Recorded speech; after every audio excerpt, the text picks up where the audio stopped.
मेरा नाम नेहा है। मैं दिखने में काफी सुंदर हूँ। मेरा रंग भले ही सांवला है, लेकिन दिखने में किसी हूर से कम नहीं लगती हूँ। ये कहानी नवंबर 2020 की है। मेरे छोटे मामा का लड़का बीमार था, तो मेरे मामा ने मुझे कॉल करके वहाँ जाने के कहा। मेरे मामा का घर हमारे घर से 20 किलोमीटर दूर है। मैं वहाँ चला गया। जाते ही मैंने सबसे पहले मामा के लड़के को दवाई दिलाई और उसे लेटने के लिए कह दिया। मेरी दो मामी हैं और मेरे दोनों मामा विदेश में रहते हैं। मैं आपको मेरी मामी के बारे में बताता हूँ। वे दिखने में बहुत सुंदर हैं। घर पर मैं, मामी और उनका बेटा व बेटी ही थे। सब सामान्य चल रहा था। हमने रात में जल्दी खाना खा लिया था। आपको तो पता ही है कि गांव में सब जल्दी खाना आदि खाकर सो जाते हैं और सुबह जल्दी ही उठ जाते हैं। मैं खाना खाकर टीवी देख रहा था। तब तक मामा के दोनों बच्चे सो गए थे। कुछ देर बाद मामी ने मुझसे सोने के लिए कहा। हम सब जमीन पर बिस्तर लगा कर सो रहे थे। उस रात मैं उनके पास सो गया। एक कोने में मैं था, मेरे पास उनका लड़का, फिर मामी और उनकी लड़की। हम सब सो गए। करीब 1:30 बजे उनके लड़के ने मुझे नींद में लात मारी, जिससे मेरी नींद खुल गई। मैं फिर से लेट गया, लेकिन जब उनके बेटे ने मुझे फिर से लात मारी तो मैंने मामी को उठाया और लात मारने वाली बात कही।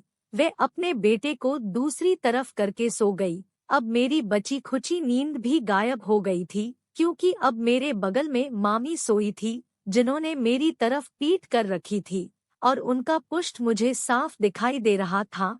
थोड़ी देर बाद मुझसे रहा नहीं गया तो मैंने धीरे से उसे छू लिया। मेरे छूने से मामी एकदम से जाग गई और मुझे डांटने लगी। मैं उन्हें देखने लगा। मामी भी मुझे देख रही थी। हमारी आंखें मिल रही थी। फिर अचानक से मैंने उन्हें हक कर लिया। उस समय मुझे कुछ नहीं समझ आ रहा था। तब मामी ने मुझे जोर से धक्का दिया और मुझसे दूर हो गई। फिर अंत में मामी ने कहा, मैं तुम्हारे मम्मी डैडी को बता दूंगी। यह सुनकर अब मेरी फट गई और मैं मामी से माफी मांगने लगा कि मुझे माफ कर दो। फिर मामी ने कुछ नहीं बोला और मैं कमरे से बाहर आ गया। उस रात मैं बाहर ही सोया और मुझे डर लग रहा था कि कहीं वह सुबह सबको बता ना दे। जब सुबह हुई तो मैं काफी लेट उठा। तब तक मेरी नानी भी वहां आ चुकी थी। मेरी नानी मेरे बड़े मामा के घर रहती है। मुझे डर लग रहा था कि कहीं मेरी मामी ने मेरी नानी को सब कुछ पता तो नहीं दिया।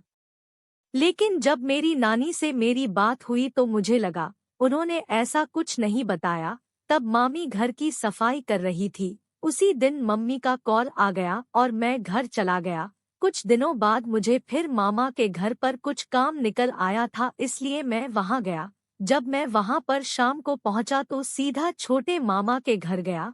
मैंने मामी को नमस्ते कहा और सामान रख कर अंदर जाकर बैठ गया और मैं बच्चों के साथ टीवी देखने लगा। मामी मेरे लिए चाय बनाकर लेकर आ गई।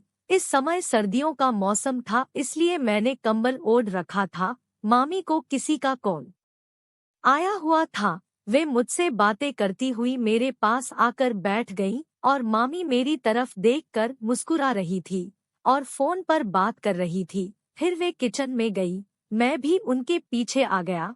मैंने उनको पीछे से पकड़ लिया तो मामी बोली, बच्चों को सो जाने दो, फिर मैं तुमसे बात करती हूँ। मैंने भी उनकी बात मान ली और कमरे में जाकर टीवी देखने लगा।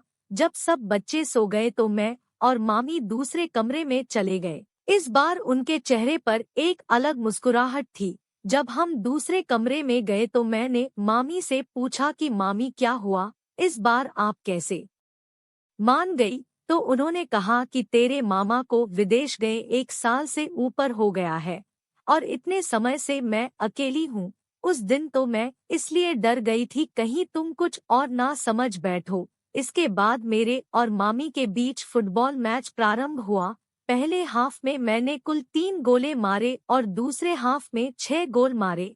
मेरे इस मैच के बाद मामी ने मुझे इनाम भी दिया। फिर वो सब के बाद हम लेट गए। उस दिन के बाद हम मिलते रहते थे।